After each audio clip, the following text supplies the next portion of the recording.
Guys, দেখো একটা perfect হাত মাসাজ কীভাবে দিতে হবে আমি দেখাই। অ্যাকচুয়ালি সেদিনও আমার পার্লারে একজন মানে নাকের ফুটো করে সেন্সলেস হয়ে যাচ্ছিল প্রায় ভয়েতে, খুব আদুরের জন্য। কিন্তু দেখো এটার কতগুলি নিয়ম আছে হাত মাসাজেরও। তোমরা জানো আমি কোথায় কোথায় থেকে কাজ শিখেছি। তো আকু প্রেশার যেটা, আকু পাঞ্চার নয়, আকু প্রেশার যেটা, সেটা আমি শিখেছি। এখন আমি এটা এনার পদ্ধতি দেখিয়ে দিই, তোমাদের অনেকের উপকারও হতে পারে।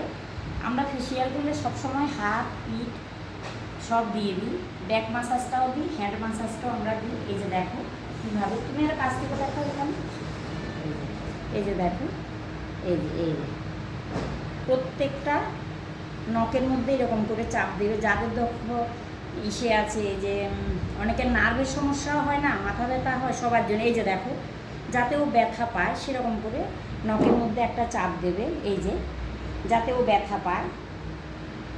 পুরো এই যে আমরা এখানে যখন চাপ দিই না, পুরো আমাদের নার্ভ সিস্টেম কাজ করে পুরো। এই যে দেখো, হাত মাসাজটা আমরা সব সময় দিয়ে দিই। ব্যাক মাসাজ এবং হ্যান্ড মাসাজ আমাদের এখানে ফ্রি, যত দামের ফেসিয়ালই করুক না কেন আমরা এটা দিয়ে দিই। যে দেখো কতগুলি সিস্টেম আছে। এই যে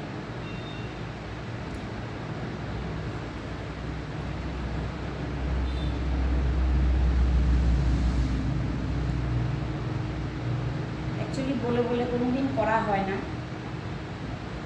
আমার পার্লারে ব্যস্ততা সবসময় থাকে, এর জন্য আমি করতে পারি না। এই জন্য দেখো, এই যে দেখো প্রত্যেকটা, এই যে নিয়ম মেনে করতে হবে, উল্টো পাল্টা টিপ দিলে হবে না। সত্যি কথা, এগুলিরও শিক্ষার ব্যাপার আছে। আমি শিখেছি, আমি পারি, তো আমাকে অনেকে ফলো করে, কিন্তু সে জানে না কীভাবে করতে হবে। আমাদের তো একে একে সব কিছু বুঝিয়েছে। এই যে দেখো, এগুলো আমি সব অ্যাকচুয়ালি বোম্বে থেকে শিখেছি। আমি আকু প্রেশারটা আমি ওখানে গিয়ে শিখেছি।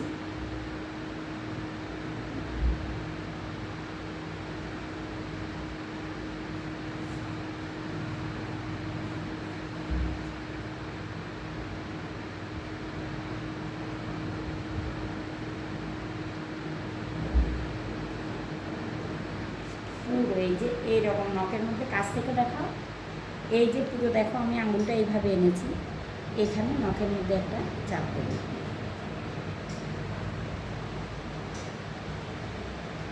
এই যে ধরো ক্রিম দিলে আঙুলগুলো, এখন যেহেতু ক্রিম নেই ঘুরবে না, আমি ক্রিম ছাড়া দিয়েছি, তাহলে আঙুলগুলো এরকম এরকম ঘোরাতে পারতে।